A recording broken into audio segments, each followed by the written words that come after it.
Chào mừng bạnថ្ងៃនេះស្វាមីរបស់នឹងខ្ញុំគាត់បានទៅផ្សារ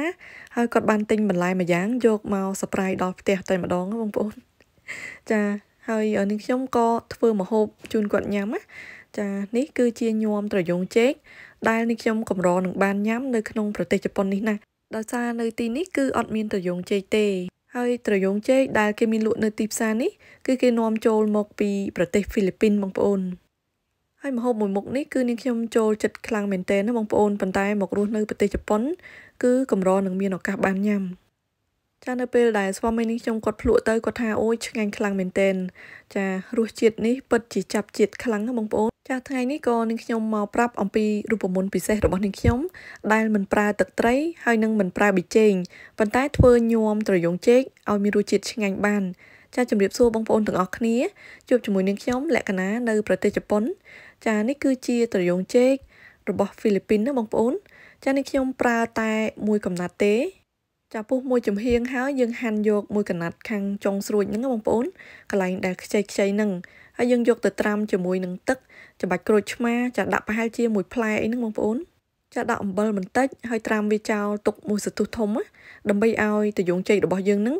ចាវាសល្អកុំឲ្យវាជាំខ្មៅដោយសារជ័រណាបងប្អូនឥឡូវយើងមកក្រោយផ្ទះបន្តិចរកមើលជីឆ្អាបឬក៏គេហៅថាជីថ្ពាល់ត្រីបងប្អូនចាសបោដុះមែនតែននៅខាងក្រោយហ្នឹងវាដុះឡើងវិញមកជារៀងរាល់ឆ្នាំយើងយកទៅដាក់ជាមួយនឹងញាំដើម្បីឲ្យមានក្លិនកាន់តែឈ្ងុយឆ្ងាញ់ចាមានតាំងពីជីបាញ់ឆែវទៀតណាប្រភេទជីហ្នឹងគឺបកកែទ្រាំនៅក្នុងអាកាសធាតុត្រជាក់មែនតែន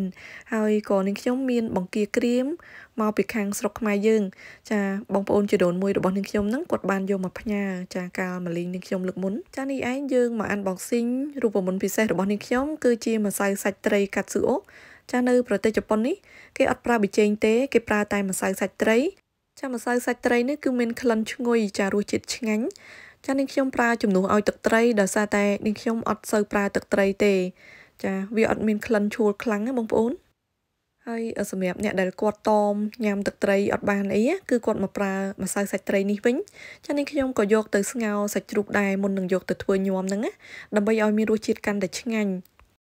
ដោយសារតែម្សៅសាច់ត្រីគឺមានរសជាតិប្រៃឡំរួចជាស្រេចចឹងហើយនាងខ្ញុំអត់ប្រើអំបិលទេគឺប្រើម្សៅសាច់ត្រី1ស្លាបព្រាបាយកន្លះជាមួយនឹងស្ករ1ស្លាបព្រាបាយហើយនឹងទឹកក្រូចឆ្មា3ស្លាបព្រាបាយចាអាចបន្ថែមតាមការចូលចិត្តអញ្ចឹងណាបងប្អូនចាយើងស្រង់ត្រយូងចេកដែលយើងត្រាំនៅក្នុងទឹកក្រូចឆ្មាលាយអំបិលបន្តិចហ្នឹង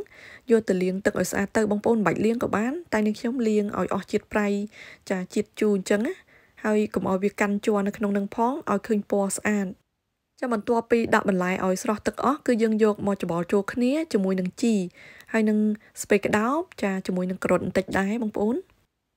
ចារសជាតិទឹកញាំដែលនាងខ្ញុំបានធ្វើហ្នឹងគឺប្រើខ្ទឹមសចំនួន4កំពឹសហើយនឹងម្ទេស2គ្រាប់ចាប៉ុណ្ណឹងគឺល្មមឆ្ងាញ់ហើយនឹងខ្ញុំប្រើជាមួយនឹងបង្គាអញ្ចឹងណាបងប្អូនអញ្ចឹងហើយអត់ចាំបាច់ប្រើអំបិលទេចាតែមួយផ្លែតគឺរួចរាល់ជាការស្រេចណាចានេះពិតជាមានក្លិនឈ្ងុយឆ្ងាញ់ខ្លាំងមែនទែនណាបងប្អូននាងខ្ញុំប្រើជីពីរមុខអញ្ចេះហើយស្វាមីនាងខ្ញុំគ្រាន់តែឃើញហើយគាត់ថាអូយហៀទឹកមាត់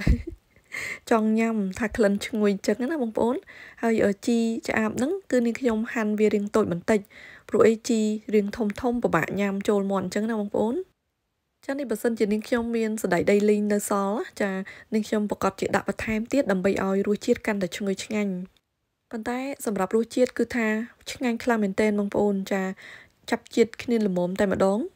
ចាចុងក្រោយនាងខ្ញុំក៏រោយបង្គាពីលើថែមបន្តិចទៀតដោយសារតែយើងច្បល់មិញហ្នឹងគឺវាចូលទៅក្នុងបន្លែអស់អញ្ចឹងណាចាគ្រាន់តែរោយឲ្យឃើញនៅពីលើនឹងដែរចាសម្រាប់សាច់ជ្រូកគឺយើងប្រើសាច់ជ្រូកដែលមានខ្លាញ់តិចហើយគេស្លាយឲ្យស្រេចអញ្ចឹងណាគឺយកទៅស្ងោរតែមួយរំពុះទេចាគឺលឿនមែនតែនចាឆាប់បានញ៉ាំហ៎បងប្អូនដោយសារតែនៅស្រុកជប៉ុននេះគឺគេមានសាច់ជ្រូកលក់ស្លាយឲ្យស្រេចអញ្ចឹងណាគេកាត់ជាស្ដើងឲ្យស្រេចចង់ជំរាបប្រាប់បងប្អូនថាម្ទេសនេះគឺនាងខ្ញុំទុកតាំងពីរដូវក្តៅឆ្នាំមុនមកម្លេះបងប្អូនចាទុកនៅក្នុងទូទឹកកកកន្លែងកកគឺទុកបានយូរមែនតែនចាឥឡូវនេះគឺស្វាមីនាងខ្ញុំគាត់ចាប់ផ្ដើមភ្លក់មើលថាតើរសជាតិម្ហូបខ្មែរមួយមុខដែលនាងខ្ញុំបានធ្វើនេះមានរសជាតិឆ្ងាញ់របៀបម៉េចចានេះញ៉ាំមួយម៉ាត់មើលទៅអូយចាស្រក់ទឹកមាត់ម្ដងទៀតបងប្អូនពិតជាមានរសជាតិឆ្ងាញ់មែនតែនគាត់ថាចាប់ជាតិឆ្ងាញ់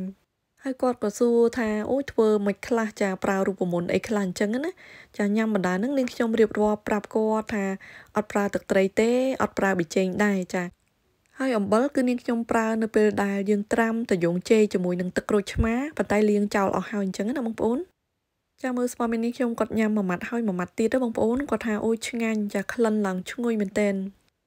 ចាយើងមានដាក់រៀបចំជីបន្តិចបន្តួចតុបតែងចាឲ្យមើលទៅឃើញពណ៌បៃតងអញ្ចឹងណាទំនងឆ្ងាញ់ខ្លាំងណាស់បងប្អូន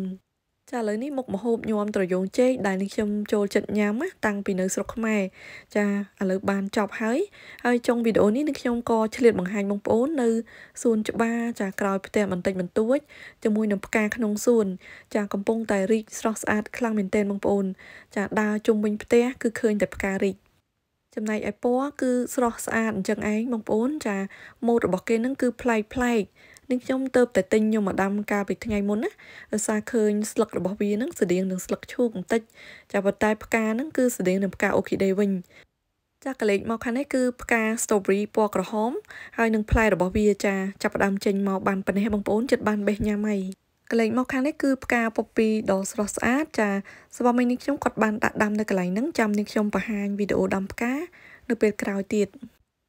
ចាកាលនោះគឺមេឃភ្លៀងយើងអត់បានទៅដើរលេងណាទេក៏ទៅផ្សារចាមានតែទៅផ្សារនឹងឯងបងប្អូន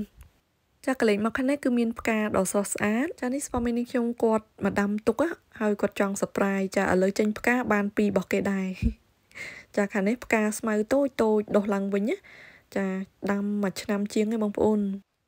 ហើយនៅចិត្តហ្នឹងក៏មានផ្កាអាជីស័យចាមានពណ៌ស្វាយពណ៌ផ្កាឈូកអញ្ចឹងទៅ